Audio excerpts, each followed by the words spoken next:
Vous pensiez que le Parlement français décidait encore de l'argent public? Détrompez-vous. C'est une bombe lâchée en direct au Sénat. Un sénateur communiste détruit Macron, révélant que le président arbitre tout en secret, rendant le Parlement inutile. Si les Français savaient, ce serait la révolte.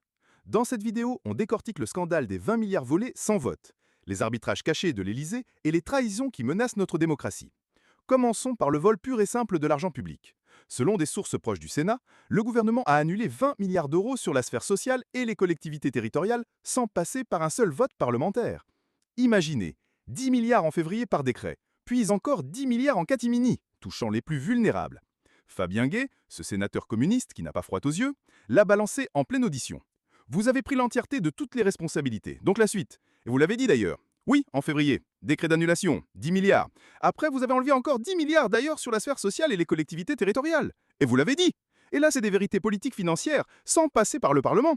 C'est une trahison flagrante, un abus de pouvoir qui prive les citoyens de leur voix. L'arrivant des impôts détournés pour équilibrer les comptes sans débat pendant que les hôpitaux et les communes crèvent la faim. Injustice totale. Mais attendez de voir qui tire vraiment les ficelles. C'est le plus explosif, Macron lui-même, omniprésent dans chaque arbitrage, transformant la République en monarchie cachée. D'après une fuite d'un rapport sénatorial, le président décide de tout dans l'ombre, bypassant l'article 39 de la Constitution qui réserve l'initiative des lois au gouvernement. Gay l'a dénoncé sans filtre. C'est l'arbitrage du président de la République. Vous l'avez dit plusieurs fois. Donc l'arbitrage du président de la République, vous avez raison. Il y a un arbitrage du président de la République, régulier, omniprésent. Des décisions prises à l'Élysée, sans transparence, enterrant les preuves d'opacité. Un tunnel de mensonges, où les beaux discours sur la démocratie masquent un théâtre de dupes. Le Parlement, un simple décor, inutile face à cet arbitrage absolu. C'est une attaque frontale contre nos institutions, une trahison qui pue la magouille électoraliste. Et ce n'est que la partie émergée de l'iceberg. Plongeons dans l'angle méconnu, la chronologie accablante et les politiques foireuses comme le CICE. Tout a commencé en 2022 avec un projet de loi de finances rectificative déposé le 2 novembre et promulgué le 1er décembre sans vraie navette parlementaire. Gay, lors de la commission d'enquête sur les aides aux entreprises, a révélé des détails chocs. Des exonérations de cotisations coûtant 20 milliards d'euros par an, transformées du CICE, qui n'ont créé que 100 000 emplois au lieu du million promis.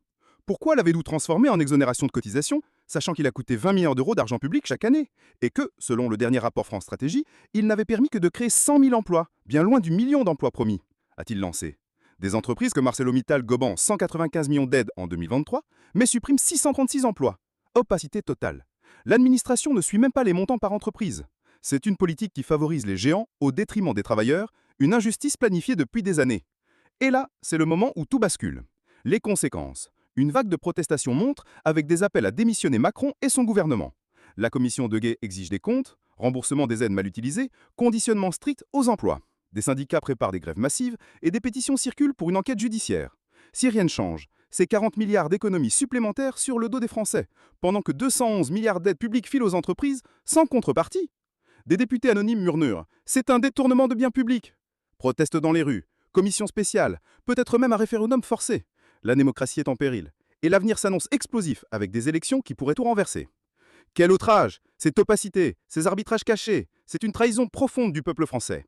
La République mérite mieux que ces magouilles élitistes qui volent notre argent et notre voix. Vous ne verrez jamais ça sur les chaînes officielles, trop complices,